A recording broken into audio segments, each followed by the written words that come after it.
Chers amis internautes, je vous salue dans le merveilleux nom de Jésus. C'est pour moi une joie d'être devant vous pour vous faire savoir que Christ est à la porte. Et il nous a donné vraiment cette mission. C'est une mission. Feuille de route. La feuille de route, elle est toute simple.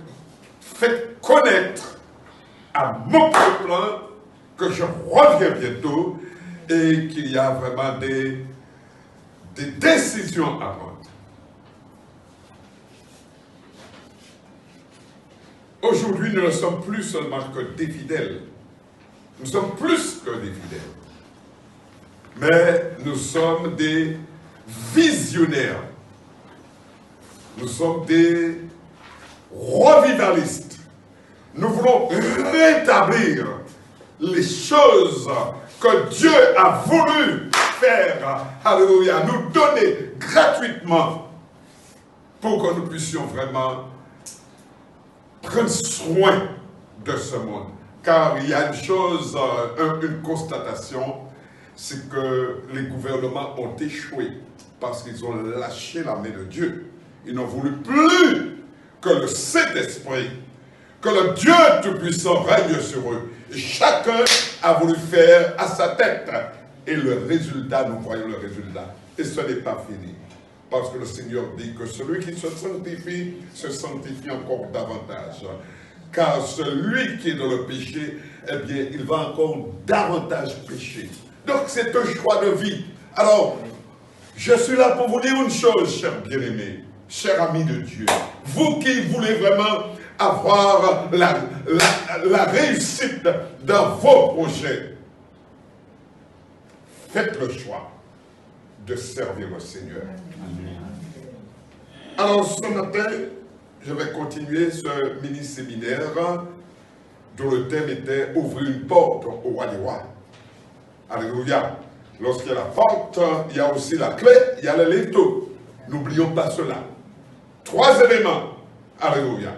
Donc, ouvrir une porte au roi des rois.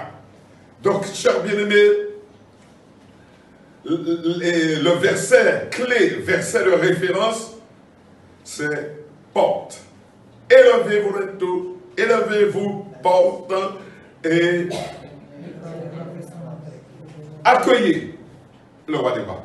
Marie-Alice, tu peux lire pour moi, relire pour moi. Porte, élevez-vous linteaux, élevez-vous, portes éternelles, que le roi de gloire fasse son entrée. Merci. Amen. Que le roi de gloire fasse son entrée. Ça, mes bien-aimés, c'est tout un projet de vie. Alléluia. Parce que ce roi de gloire ne veut pas habiter dans une maison faite de main d'homme. Ce n'est pas le matériel qui l'intéresse, mais c'est votre cœur. Vous êtes le temple de Dieu. C'est pourquoi le thème d'aujourd'hui, c'est enlever tout obstacle du chemin de mon peuple. Enlever tout obstacle du chemin de mon peuple. Il ne s'adresse pas, mes bien-aimés, à des inconnus, il s'adresse à son peuple, à ses envoyés, tous ceux qu'il a choisis d'avance et qu'il leur a dit, allez dans le monde et faites le travail. Et le Seigneur nous donne des directives précises en nous disant, vous êtes dans le monde, mais vous n'êtes pas du monde. Alléluia. Vous êtes là pour faire votre travail.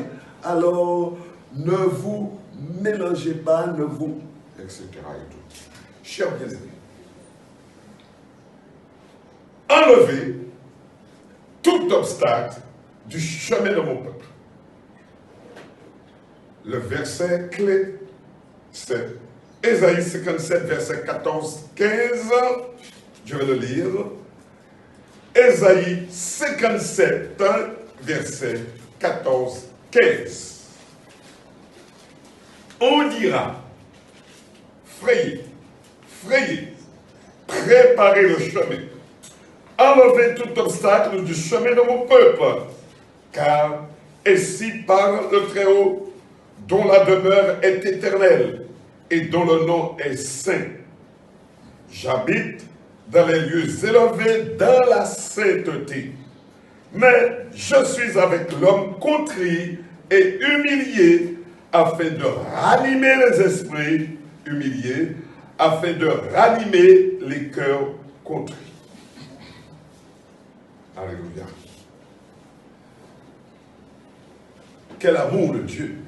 Amen. Il nous dit qu'il est dans la sainteté, il habite dans des lieux élevés, mais il ne nous rejette pas. Je suis avec ceux qui se repentent. Alors, si vous n'arrivez pas à avoir cette communion avec lui, repentez-vous. Descendez, demandez pardon, et vous verrez la gloire de Dieu. Chers bien-aimés, pour que vous puissiez bien comprendre ce que Dieu veut vous dire à travers, je dirais, cette action, car c'est une action. Alléluia, cette action, c'est enlever tout obstacle du chemin de mon peuple. Ça veut dire que c'est nous parfois qui empêchons la gloire de Dieu de se faire. Alléluia. Et je vais prendre 3 cas, mes bien-aimés. Un cas dans l'Ancien Testament, un cas dans le Nouveau Testament et un cas dans l'Église, l'œuvre bâtie par Dieu. Donc, examinons déjà l'Ancien Testament, le premier cas. Je vais demander à la sœur Miro de bien vouloir lire pour moi. 1 Roi 18, versets 17 à 18. 1 Roi 18, versets 17 à 18. Comment une personne peut vraiment contaminer tout un peuple. À peine Akab aperçut-il Élie qui lui dit, est-ce toi qui jettes le trouble en Israël? Élie répondit, je ne trouble point Israël, c'est toi au contraire et la maison de ton père, puisque vous avez abandonné les commandements de l'Éternel et que tu es allé après les Baals. Amen. Amen. Amen. Alléluia. Mais bien, un homme, c'était un roi et qui troublait toute une nation. Comme nous voyons aujourd'hui avec la guerre des 2 nations. Ce n'est pas que j'ai peur de prononcer les mots. Et pour moi, il n'y a aucun problème. Alléluia. Parce que nous sommes appelés, mes bien-aimés, à rétablir la vérité. Alléluia. Mais je crois que vraiment, il y a un gros problème dans le cœur des hommes, non seulement pour suivre un tel homme, mais il y a un gros problème. Dans le trouble, c'est déjà un obstacle. Vous troublez. Qu'est-ce qui vous a perdu? Pourquoi faites-vous cela? Vous troublez. Alléluia. C'est un obstacle qu'il faut enlever. Et l'obstacle ne se trouve pas à l'extérieur, mais l'obstacle se trouve dans votre cœur. Dans votre cœur. Alléluia. Deuxième étude de cas. 1 Corinthiens dans le Nouveau Testament, 1 Corinthiens 8, verset 9. Et ça se rapproche de nous. 1 Corinthiens 8, verset 9. 1 Corinthiens 8, verset 9. Prenez garde toutefois que votre liberté ne devienne une pierre d'achoppement pour les faibles. Amen. Pierre d'achoppement. Alléluia. Et maintenant pour l'Église, mes bien-aimés, l'œuvre de Dieu. Alléluia, Seigneur. Il faudrait tout, je dirais vraiment, plus que le temps du Covid, pour parler de ce qui se passe aujourd'hui à l'Église, dans le monde entier, l'Église de Dieu. Seigneur, mais que des hommes de prière se lèvent, des hommes vraiment, alléluia, qui ont cet amour pour toi, puissent accepter de se donner et dire, Seigneur, me voici. Utilise-moi comme tu veux, mais je veux la victoire. Alléluia. Acte 5, verset 1 à 3. Acte 5, verset 1 à 3. Mais un homme nommé Ananias, avec Saphira sa femme, vendit une propriété et retint une partie du prix, sa femme le sachant. Puis il apporta le reste et le déposa aux pieds des apôtres. Pierre lui dit, Ananias, pourquoi Satan a-t-il rempli ton cœur au point que tu montes au Saint-Esprit et que tu aies retenu une partie du prix du champ? S'il n'eût été vendu, ne te resterait-il pas? Et après qu'il a été vendu, le prix n'était-il pas à ta disposition? Merci. Merci. Là, nous voyons un problème récurrent dans l'Église, mes bien-aimés, le faux, le mensonge, le paraître. Alléluia. Je veux être, etc. et tout. Mais le cœur, aucune disposition de cœur.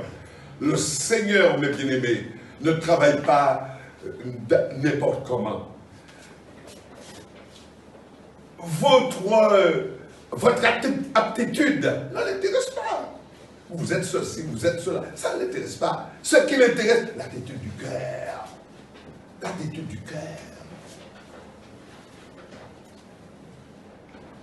L'attitude du cœur. Et tout notre problème de cette génération, mes bien-aimés, c'est que nous voulons faire comme les autres, mais nous ne voulons pas être comme Dieu nous le demande. Et permettez-moi de vous dire une chose. Alléluia. Un des obstacles les plus récurrents dans l'Église, c'est vraiment le paraître. La compétition. Le manque de pardon. Le désir, mes bien-aimés, de créer à part. Non, c'est l'un à côté de l'autre. L'un à côté de l'autre. Cela est extrêmement important. Ça, c'est un obstacle. L'individualité. Alléluia. Chers bien-aimés, je vous ai donné 3 cas. Ancien Testament, Nouveau Testament et aujourd'hui. Il serait important vraiment de définir vraiment ce que nous entendons par pierre d'achoppement, que je reprends, enlever tout obstacle du chemin de mon peuple. On dira, frayez, préparez le chemin, enlevez tout obstacle du chemin de mon peuple, car ici parle le Très-Haut, dont la demeure est éternelle et dont le nom est saint.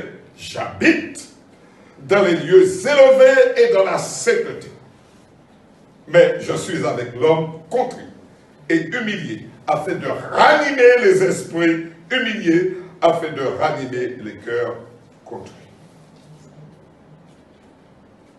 Cette sœur qui est au milieu de nous, que je ne connais pas, mais qui est venue parce que vraiment, elle voulait voir, elle voulait entendre, elle s'est préparée, peut-être qu'elle ne sait même pas, mais alléluia, Dieu a un plan pour elle, Dieu a un rendez-vous avec elle. C'est une grâce de savoir que le jour où vous mettez les pieds dans la présence de Dieu, eh bien Dieu déjà commence un travail en vous, il transforme votre destinée, quel que soit l'âge. Chers bien-aimés, qu'est-ce que c'est que l'achoppement? L'achoppement, c'est l'action de trébucher et de faire un faux pas. Et lorsque vous faites un faux pas, vous entraînez tout le monde avec vous. Merci. Vous entraînez tout le monde avec vous. Alléluia. Chers bien-aimés, la pierre d'achoppement est donc la pierre qui fait obstacle et sur laquelle on trébuche. Dieu va nous parler parce qu'il prend les choses physiques pour nous amener, mes bien-aimés, à vraiment à une transformation.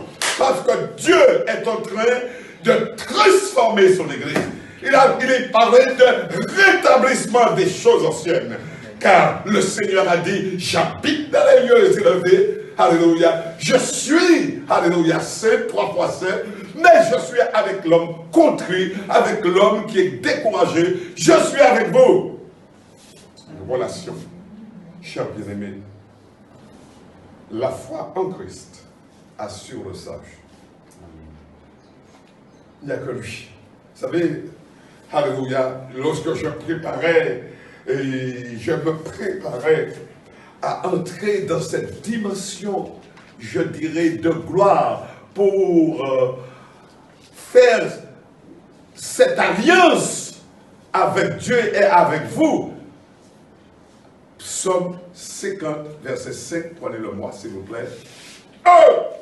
Rassemblez-moi mais fidèles, qui ont fait alliance avec moi par le sacrifice. Amen. Et les cieux publieront sa justice. Et les cieux publieront sa justice. Car c'est Dieu qui est juge. Amen. Amen. Amen. Les paroles que vous entendez ne sont pas les paroles d'un homme, mais ce sont les paroles du roi des rois, de celui qui nous aime, de celui qui voudrait passer l'éternité avec nous. Amen.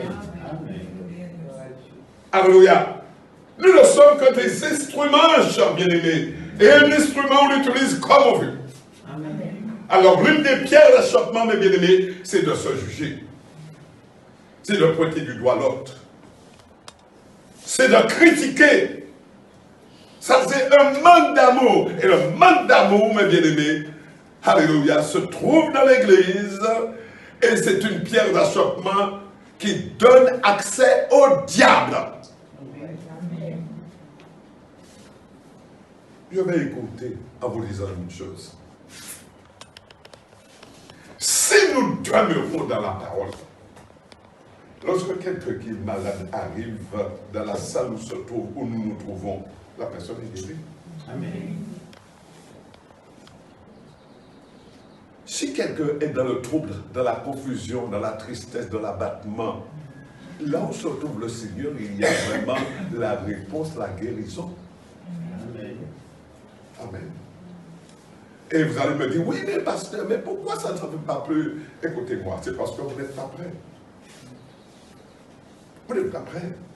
L'Église, je m'adresse aux internautes, je m'adresse à mes amis qui sont dans le monde entier, je m'adresse à ceux qui veulent aussi me connaître et qui font des enquêtes pour savoir qui est cet homme. Un instrument de Dieu. Amen. Et je vous dirai que David, qui a eu ce témoignage, j'ai trouvé en David, fils d'Ésaïe, un homme selon mon cœur qui fait toute ma volonté.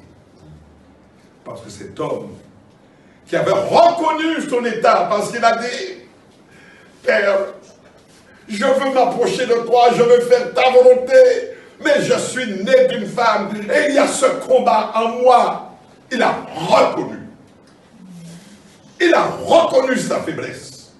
Et comme Dieu dit par le prophète Ésaïe, eh bien, je suis aussi avec eux.